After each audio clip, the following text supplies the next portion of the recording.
시험을 볼 때는 3월부터 6월 중순까지 그 학교를 다녀서 21학점이나 들었단 말이에요. 대표님들 안녕하세요. 솔라론 세금생활 솔라세무사 솔라연입니다. 오늘은 저 솔라세무사의 세무사 시험 합격 수기에 대해서 말씀드리고자 합니다. 제가 1차, 2차 시험을 어떻게 세부적으로 공부했는지보다는 어떤 질, 어떤 호응을 갖고 준비를 했는구나 라는 부분에 초점을 맞춰서 들어주시면 참 좋을 것 같아요. 먼저 세무사 시험은 1차, 2차 시험으로 구성됩니다. 그리고 사실 저 솔라쌤의 전공이 경영학과나 경제학과가 아니었다는 사실 알고 계셨을까요? 사실 저 솔라쌤은 전공이 중국학과예요. 일단 먼저 큰 틀에서는 23살 때 이제 월요일부터 금요일까지는 굉장히 열심히 공부를 했었어요. 그때 당시에 고시원에 살면서 학원 근처에서 살았기 때문에 이제 아침 7시 20분, 늦어도 8시에서는 학원에 이미 와서 밤에는 11시 혹은 10시, 11시까지 공부를 했던 기억이 있습니다. 그리고 금요일 날은 9시가 끝난 다음에 이제 화장을 막 열심히 한 다음에 제가 그때 신촌에 살았었거든요. 그래서 끝나고 이제 홍대에 가가지고 친구랑 굉장히 재밌게 놀고 온 기억이 있어요. 그리고 당시에도 제가 주말 과외를 했었어요. 그래서 주말 과외로 이제 제 생활비를 벌고 고시원하고 학원 부분은 저희 부모님께 도움을 요청드렸습니다. 그러다 보니까 아무래도 생활비가 굉장히 부족하더라고요. 과외비를 해봤자 뭐 그렇게 많이 되지도 않았던 금액이었고 밥만 사 먹어도 되게 모자랐던 금액이에요. 제가 핸드폰비도 제 돈으로 냈고 교통비도 제 돈으로 냈기 때문에 굉장히 영세한 학생이었어요. 대신에 이제 고시원에서 밥하고 라면, 김치를 제공을 해줘서 주말마다 이제 집에 가서 이제 아빠랑 엄마의 그 사랑이 담긴 반찬을 들고 이제 저녁, 점심은 항상 고시원에 와서 밥을 먹으면서 생활을 했었습니다. 사실 저는 제가 동차로 합격할 줄 알았어요. 굉장히 메이저 학원을 다니지는 않았었는데 나름대로 반에서 1등, 2등을 했었기 때문에 당연히 합격하겠거니 라는 생각을 하고 있었는데 이게 웬걸. 객관식 시험에 거진 다 달아서 이제 타학원 모의고사를 봤더니 세상에나 마상에나 제 성적이 너무 낮은 거죠. 그리고 타학원 수업을 들었더니 제가 너무 세법을 심도 있게 공부를 하지 않았더라고요. 그래서 이제 그 다음에 1월부터 부랴부랴 이제 객관식 수업을 열심히 들었던 기억이 있습니다. 지금 생각해보면 아무래도 이게 동차인 경우에는 세법이 3문제잖아요. 뭐 세무회계, 세법학 1, 2부. 그래서 세법의 공부가 굉장히 중요했는데 제가 세법 공부가 잘 되어있지 않았던 상태인 것 같아요. 그래가지고 제가 객관식 때부터는 세법 공부랑 재정학, 행정소송법 공부를 열심히 했던 기억이 있습니다. 사실은 제가 객관식 전에는 선택법이랑 재정학 공부는 정말 거즘 전혀 하지 않았었어요. 대신에 재무회계, 원가회계, 회계 부분에 대해서는 처음 공부할 때부터 뒤에 있는 예제랑 주관식 서술형 문제까지 다 풀 수 있게끔, 물론 실력 자체는 뭐 낮았을 수 있겠지만 재무회계는 이론이 제일 중요하다 생각해서 그 이론을 다 잡고 그리고 객관식 문제 풀고 뒤에 있는 서술형 예제까지 다 풀 수 있게끔 공부를 했던 기억이 있습니다. 원가회계 같은 경우에도 사실은 원가회계라는 게 재무회계의 재고자산 파트에서 일부 떼어져 나오는 게 원가회계였다고 알고 있거든요. 결국에는 원가 X값을 두고 결국에 그 X값을 찾아나가는 것 같다라는 생각이 들어서 원가의 문제를 수학식으로 1차 방정식으로 어떻게 정리할 수 있을까에 대해서 초점을 맞춰서 공부를 했던 것 같아요. 그래서 원가 같은 경우에는 이게 단원별로 이게 어떤 문제다라고 저한테 와닿지는 않았고 원가의 대부분이 결국에 1차 방정식이고 이걸 식을 어떻게 세울 것이냐에 대해서 풀면 된다라는 생각으로 원가는 딱히 저한테 단원별로 어떻게 공부했는지는 그렇게 중요한 포인트는 아니었던 것 같습니다. 제가 과외의 경우에도 사실 수학 과외를 좀 했었어요. 그래가지고 아무래도 1차 방정식 쪽이 조금은 용이하지 않았나라는 생각도 있습니다. 그래서 그렇게 재무회계, 원가회계는 제가 공부를 했었고 세무사 학원의 커리큘럼을 보면 보통 이제 3월부터 시작해서 예비반을 하고 5월부터 이제 봄 기본 종합반을 할 거예요. 그리고 9월부터 아마 11월 혹은 12월 초까지 동차 2차 시험 대비반이 열리고요. 12월부터 이제 뭐 3월까지는 이제 객관식 시험에 대한 객관식 대비반이 열리는 걸로 알고 있습니다. 저도 이 모든 커리큘럼을 따왔지만 지금 생각해보면 제가 그 2차 종합반 때 열심히 공부를 안 했어요. 그때 세법 관련 수업이 주를 이루다 보니 어차피 휘발성이 강한 과목이고 이거는 아직 중요하지 않다 뭐 이런 생각을 했었나 봐요. 근데 이건 진짜 굉장히 지금 생각해보면 정말 잘못된 방식이고 2차 시험을 어떻게 준비하고 그 시기를 얼마나 심도 있게 세법을 공부하느냐가 동차의 시험의 합격 당락을 좌우한다 라고 볼 수 있다고 생각합니다. 그만큼 이 시기에 2차 시험 준비하는 게 굉장히 중요하다는 생각이 들었었어요. 그리고 재정학과 선택법 같은 경우에는 사실 암기 과목이다 싶어가지고 그렇게 부담스럽지 않았는데 저는 선택법 같은 경우에는 또 우리 행복소송법이라고 하죠. 네.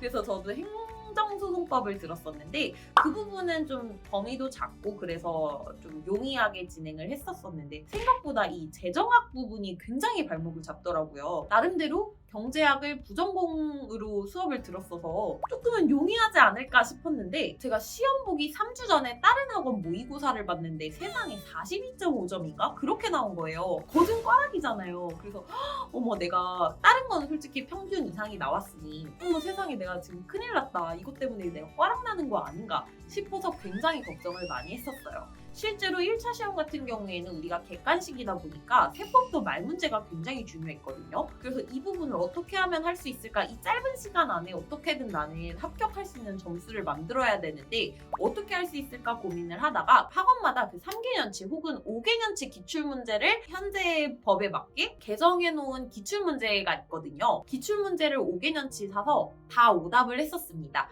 그래서 1번부터 뭐 40번까지 있다고 치면 맞은 문제라고 할지라도 그 번호별로 이게 어느 개념이며 이게 그 개념에 대한 어떤 기본 원리가 뭐였는지를 다 한 시험지 안에 적으려고 노력을 했었어요. 재정학 같은 경우에도 그 기본 이론을 무조건 맞든 틀리든 그 객관식 번호별로 기출문제 분석에 굉장히 힘을 썼던 것 같습니다. 그래서 2016년에 1차를 봤는데 그 해에 재정학이 유난히 어려웠다는 얘기가 있었기는 했는데 제가 그때 72.5인가? 하여튼 굉장히 좀 고득점을 받았던 기억이 있습니다.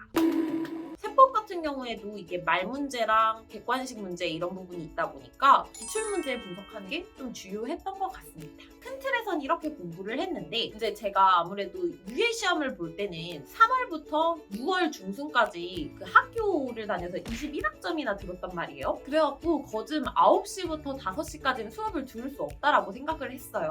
그리고 제가 공부를 했었을 때 가장 신경 썼던 건 제가 책상에 앉아있는 시간이 중요한 게 아니라 스톱워치를 공부를 했거든요. 유예 때든 분차 때든. 그래서 거기에서 제가 멍 때리는 시간에도 스톱워치를 멈춰서 정말 제 순 공부 시간이 몇 시간인지를 체크를 하려 했어요. 그리고 그 순 공부 시간에는 제가 인강이나 수업 듣는 시간은 절대 넣지 않았고요. 그래서 이제 1차 시험 공부를 할 때도 수업 시간은 다 빼고 제 순 공부 시간이 6시간만 나와도 합격할 수 있다라는 생각으로 6시간 순 공부 시간에 좀 집착을 했던 것 같아요.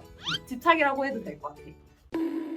그래서 아침에 7시 20분부터 9시까지 준비하면 1시간 반 정도는 공부 시간을 확보했고 그리고 이제 쉬는 시간 짬짬이 이제 모았고 저는 현장 강의를 들었었으니까 쉬는 시간 짬짬이 공부한 시간도 좀 체킹을 했고 점심시간에도 조금 일부 체킹 그리고 저녁 시간에 이제 6시 이후에 뭐 10시까지 공부를 하면 뭐 멍 때리고 좀 쉬고 이러는 시간을 빼면 그래도 한 4시간 나왔거든요. 최소 6시간 아니면 7시간, 8시간을 채우려고 노력을 했었습니다. 유예 때도 마찬가지로 적용을 했어요. 제가 인강 시간 다 제외하고 하루에 무조건 6시간이면 합격한다 라는 생각을 해서 제가 학교 고시반에서 공부를 했는데 아빠한테 부탁을 좀 드려서 제가 7시 20분에는 학교 그 고시반에 앉아 있었어요. 그래서 아침에 가서 환기 좀 시키고 커피 좀 따라서 이제 딱 세팅을 하면 7시 반, 7시 40분에 앉아서 공부를 시작을 하면 이제 9시까지 한 1시간 20분 정도를 공부를 할 수가 있었거든요. 그래서 1시간 20분 공부 시간을 확보하고 9시부터 5시까지는 사실 공부 시간으로 치지 않았어요.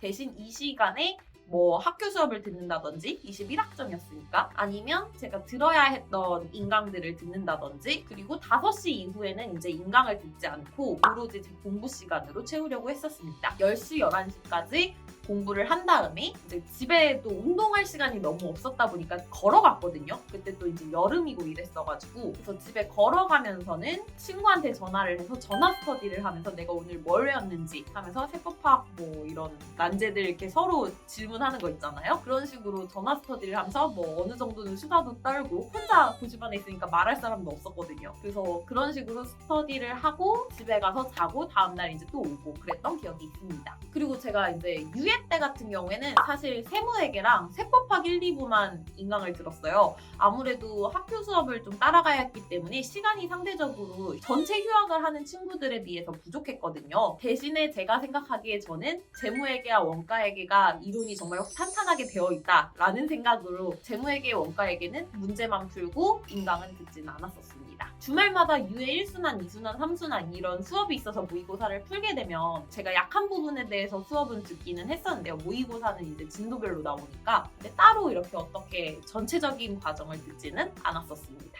그래서 저는 되게 쉬는 시간도 굉장히 중요시 여겼던 것 같아요. 그래도 유예 때는 제가 혼자 공부할 시간이 없어서 주말 가릴 거 없이 공부하러 나가서 딱 6시간만 채우고 이제 놀고 이런 거는 지켰던 것 같습니다. 반드시 제가 책상에 무조건 10시간, 12시간 앉아 있어야 된다라는 시간은 안 정했고 제가 하루에 순공부 시간 딱 6시간만 채우면 된다라는 생각으로 그렇게 6시간을 채우려고 노력했던 것 같습니다. 그리고 디데이를 정해놓고 제가 전체적인 흐름 있잖아요. 뭐 시험 보기 하루 전에는 전 과목을 1회독을 해야 되고 그 시험 보기 4일 전에는 이제 3일 남은 거죠. 그때 한 바퀴를 더 돌아야 되고 그 다음 일주일에는 한 바퀴를 더 그래서 한 달 텀에 한 번 이렇게 말해도 되나? 한 달 텀 한 번, 일주일에 한 번, 3일 한 번, 마지막 하루 한 번 해서 마지막 한 달 안에 4회독을 할 수 있게끔 좀 만들었어요. 그래서 세법학 같은 경우에도 단권화에 되게 신경을 많이 썼었고 세무회계 같은 경우에는 기본적인 틀을 잡을 수 있게끔 공부를 했었습니다.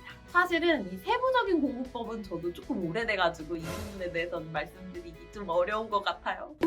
제가 세무사 시험을 합격한 후에도 몇 개 시험을 볼 때 가장 신경을 많이 썼던 건 제가 투입할 수 있는 시간 대비 산출량에 대해서 되게 신경을 많이 썼거든요. 세무사 시험을 준비할 때 제가 여기에 수석을 찍겠다라기보다 뭐가 됐든 나는 여기에 2차 시험 같은 경우에는 평균 60점이면 합격이거든요. 절대적으로. 평균 60점을 위한 밸런싱을 좀 했었어요. 아무래도 회계 쪽이 좀 자신이 있었다 보니까 재무회계 목표 점수는 뭐 80점, 세무회계 같은 경우에는 50점, 세법학 1부, 2부 같은 경우에는 뭐 각각 70점, 60점 이런 식으로 제가 강점이 있는 부분이 뭐고 잘할 수 있는 부분에서 최대한 가져갈 수 있는 점수 그리고 제가 약하다고 생각하는 부분에서 최대한 막을 수 있는 마지노선 설정했던 것 같습니다. 그래서 실제적으로 제가 평균이 60.75였나 60.25였나 해서 2차 시험 평균도 평균 60점은 넘겼었습니다. 시험 점수가 한번 찾아보면 있을 텐데 한번 같이 올려드릴게요.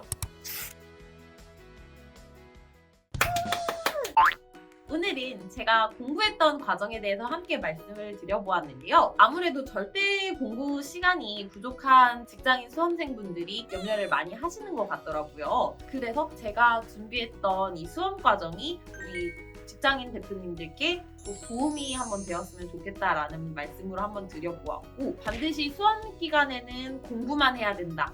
라는 그런 혹시나 모를 강박이 있으신 수험생분들께도 도움이 됐었으면 좋겠다 싶은 마음에 말씀을 드려보았습니다. 앞으로도 우리 대표님들과 수험생분들께 유용한 정보, 또 도움이 될 수 있는 정보, 실생활에 도움이 되는 정보를 드릴 수 있는 솔라세무사가 되도록 하겠습니다.